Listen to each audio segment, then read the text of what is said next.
In this lesson, we are going to talk about absolute value inequalities. So if you have an absolute value less than, now it can be a less than or equal to, it's both going to get you the same thing. You can rewrite it to solve. It's a betweenness. It is between positive C and negative C.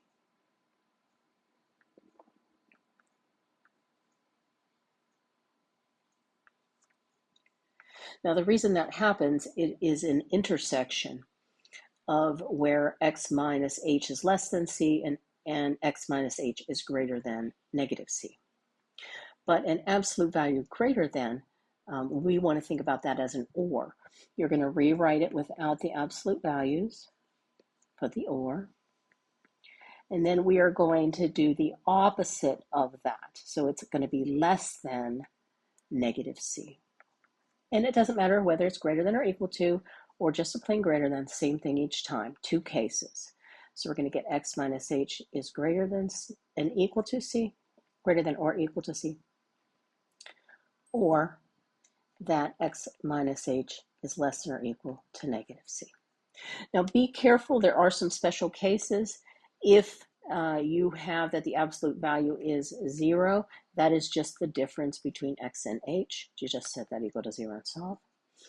If your x minus h, once isolated, excuse me, gives you a negative number, that is no solution. There are no numbers where that can happen. Now let's actually look at some examples.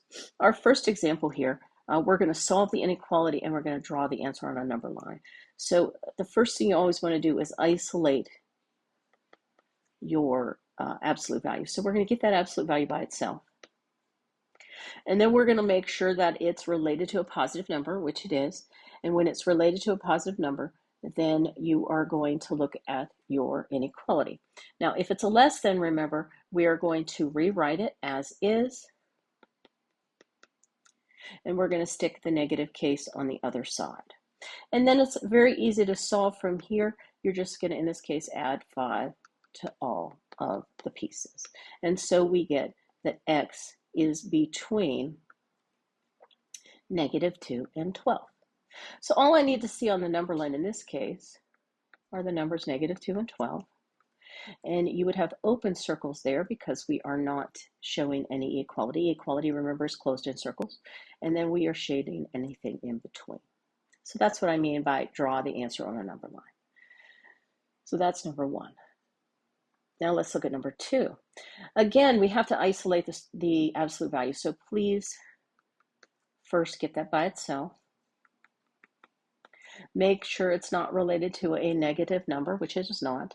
And then if it's a greater than, we should know that we have to make the two cases. So the first case, you're just going to rewrite exactly what you see.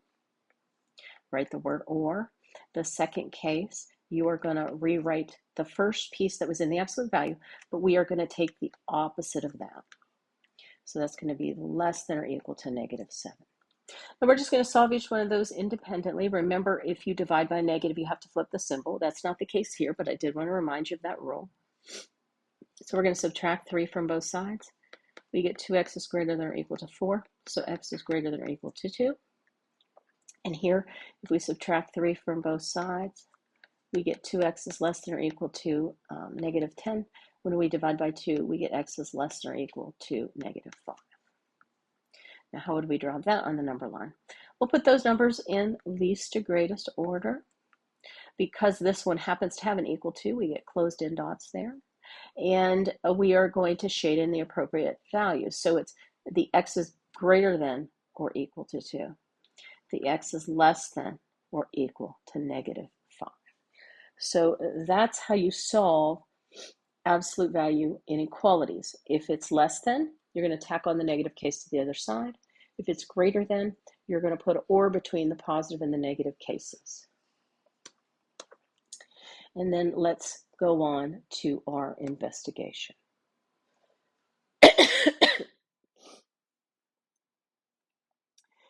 So in this, it says a carpenter needs to cut a wooden board to a length of 7.6 inches with a tolerance of 0.1 inches. meaning the actual length of the, or after the cut, can be within 0.1 inches of 7.6 inches and still be usable. So part A says to define a variable to represent the length of the board after cutting, and because it said in inches, we're going to let x equal the board's length after cutting in inches. And then B says, first off, let's list some possible values that represent the usual board lengths for variable you defined in part A. So we know it has to be within 10 inches, 1/10 of 7.6 inches. So we think 7.52 would work for x. That's something that's a little bit below the 7.6, or we could have it something like 7.65 is okay. So it could be really anything but, between that. And that's what we're going to represent all the possible values of usable board lengths on the given number line. So we can use exactly 1/10 below, we can use exactly 1/10 above, and then we can use anything in between. So that's what they mean. Now, as far as an inequality that defines that variable you've defined, our x has to be somewhere that's between 7.5 and 7.7, and that's how we would write them. Now, as far as an error goes, you can write it with that plus or minus. 7.6 plus or minus 0.1 is a common way you see error written. This would be the absolute value notation, that the error, the difference between the real board length and the 7.6, has to be less than or equal to 0.1. Now that leads us to the inequality in E. Remember, I said if it's a less than, we could just tack the negative symbol on the other side. These symbols stay going in the exact same direction. Really, this is that negative 0.1 is less than or equal to the difference, which is less than or equal to positive 0.1. Or you can say that x minus 7.6 is between negative 1/10 and positive 1/10. So that is the inequality, and let's go ahead and graph it for part F. So, part F says to find an inequality that is the board lengths that are not usable. Well, that would be if the difference in our board length is greater than 0.1. That would be our absolute value notation.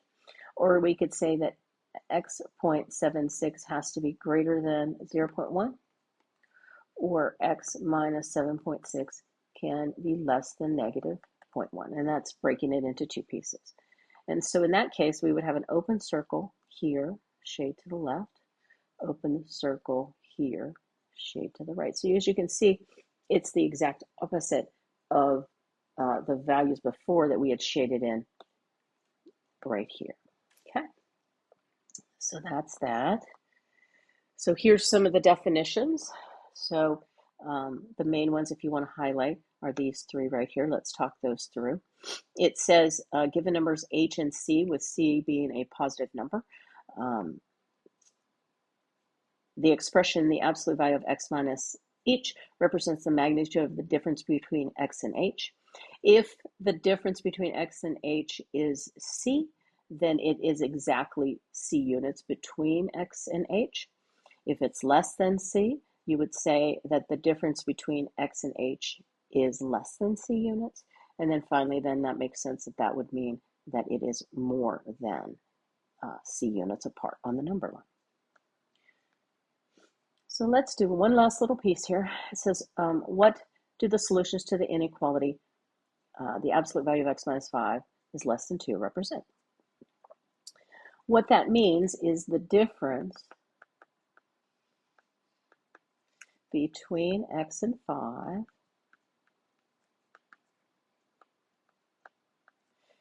is less than 2 units. So if in B we want to represent all the values of x that make the statement true on the number line, so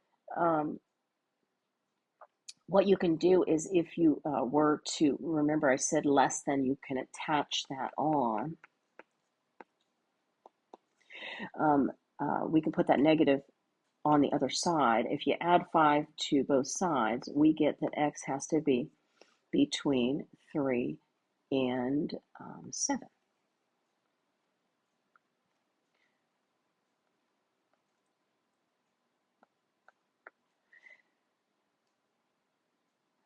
Now, we wouldn't include, it has to be less than 2. So if here's 5, it would be less than 2 in this direction and less than 2 in that direction. So that's how you would write it as an inequality and represent it on the number line. And C we've done when it says to rewrite without an absolute value.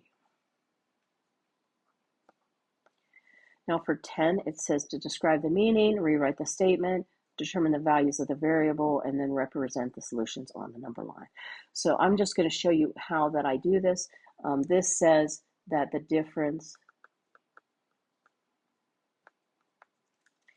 between x and 11 is less than 6.